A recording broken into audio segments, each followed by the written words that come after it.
Hello, Promise House family. We welcome you to our Zoom interviews that we're doing. My name is Charles Wolford, and I serve as the CEO here at Promise House. And we have Karina Torres, who is one of our intake coordinators.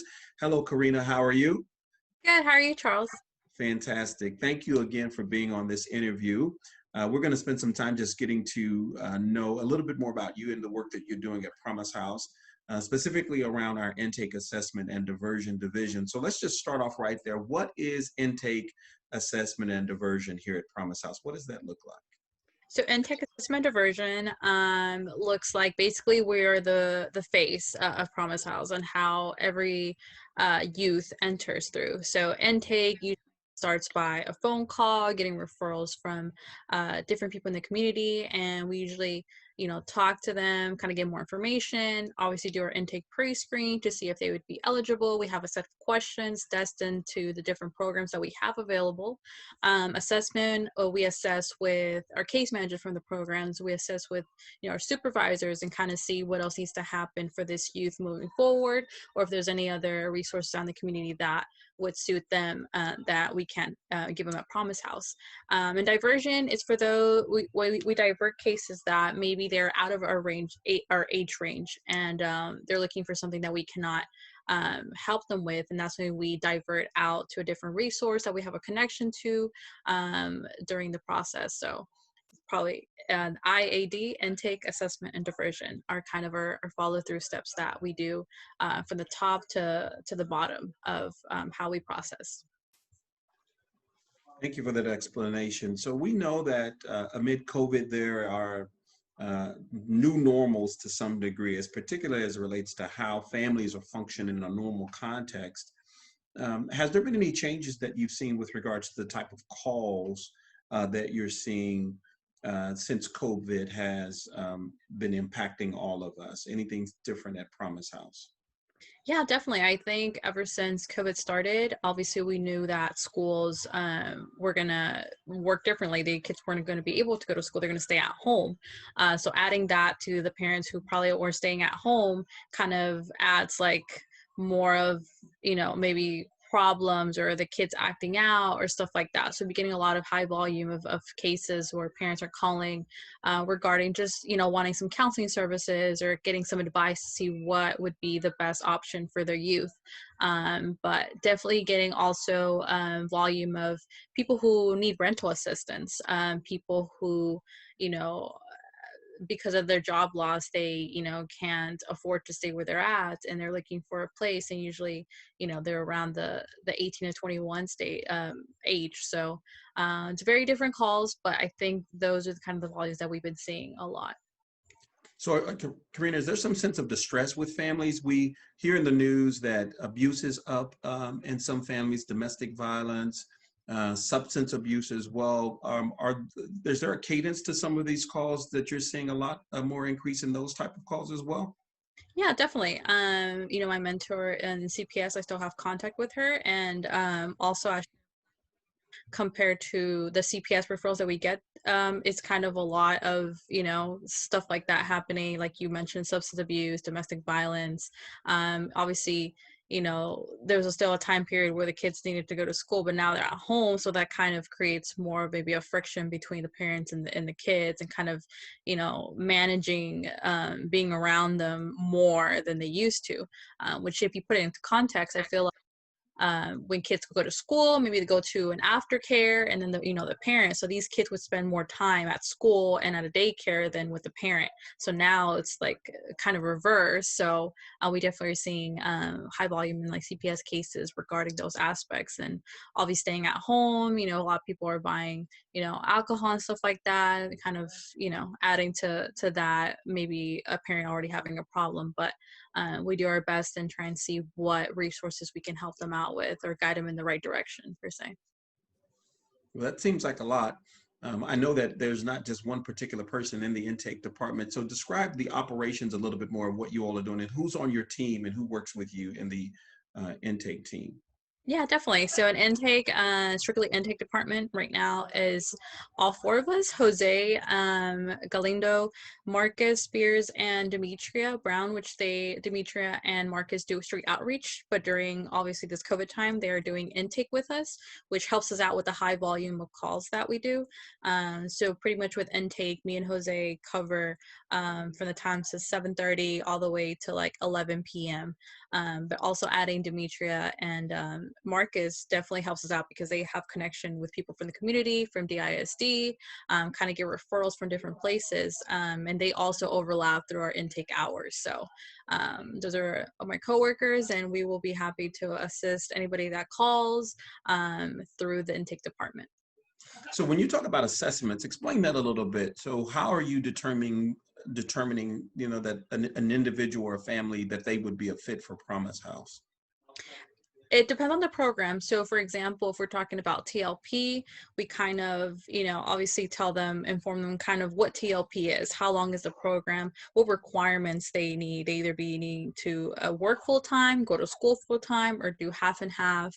And just going over the other questions. Obviously, we take the demographic questions, but also we go into mental health because it's a big aspect. Are they diagnosed with any mental illness? Are they taking any medications? Do they have any history of family violence? Do they have a criminal background? Are they on probation? Or kind of get to know them and what the situation is. Where did they sleep last night? Where did they sleep in the past 2 weeks and stuff? With COVID going on, we need to know kind of the movement they've been doing because obviously we want to keep them safe. We want to keep ourselves and our essential staff safe. But some of those questions are kind of more detailed, and obviously we have different types of TLP programs. For example, besides having the girls and the boys home, we also have our human trafficking home, which is more kind of more special. We look at it with a more special need in that emergency need in that case, and also our LGBTQ. So we ask more kind of questions targeted to those houses as well.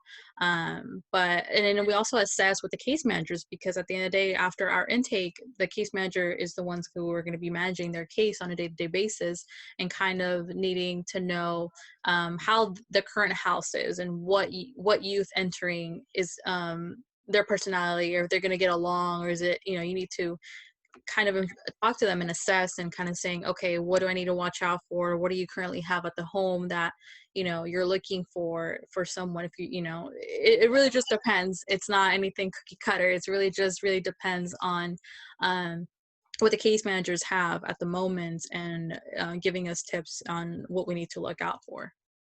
Well, that's amazing. Just for our audience, TLP is Transitional Living Program. Is that correct? So that's Yes, sorry. you've listed. No, no, great. You've listed a couple of transitional living programs. It sounds like there's two that are basic, boys and girls.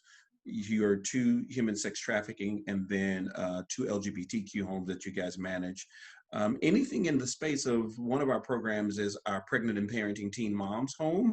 What are you seeing with young ladies who are pregnant and parenting during this time?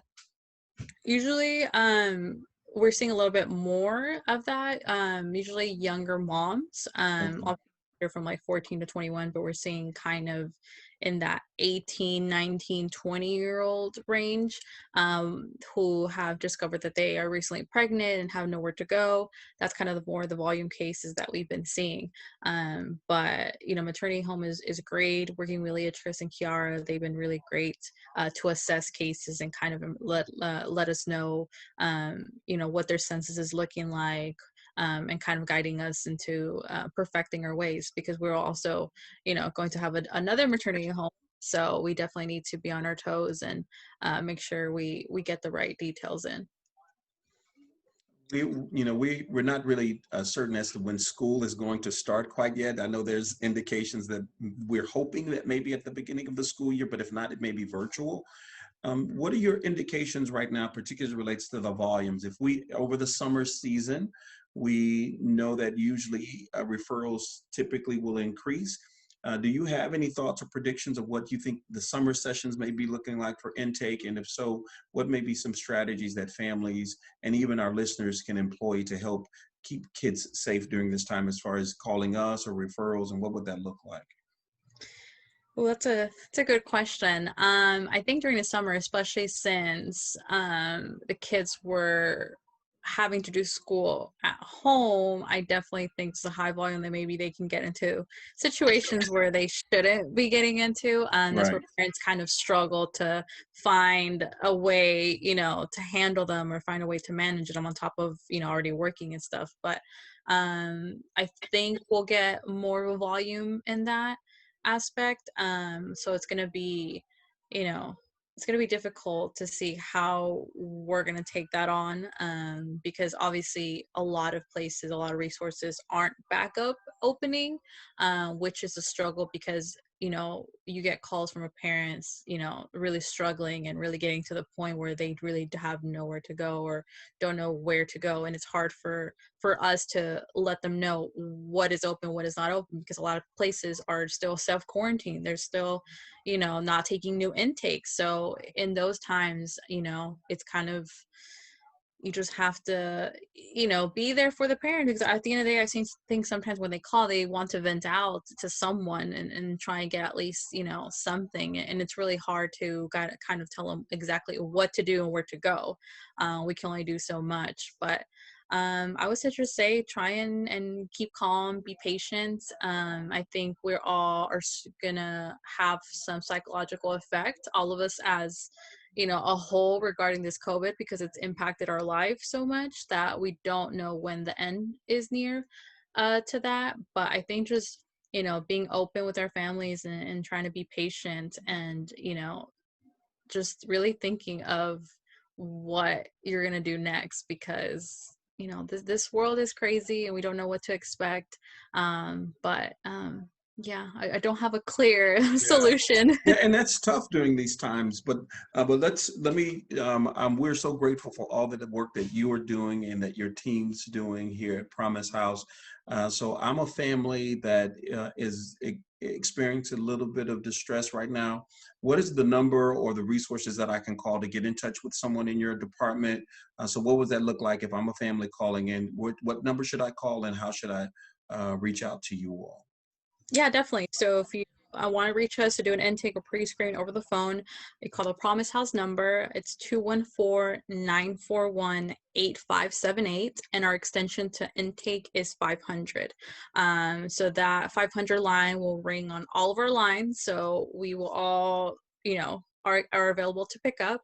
If for any reason we don't answer because we overlap, you're welcome to leave a message and we will get back to you as soon as possible. But yes, 500 is our intake line. You guys are more than welcome to call, and just let us know how we can help you, and if there's any way that we can maybe divert you somewhere else if we're not available to assist you with services.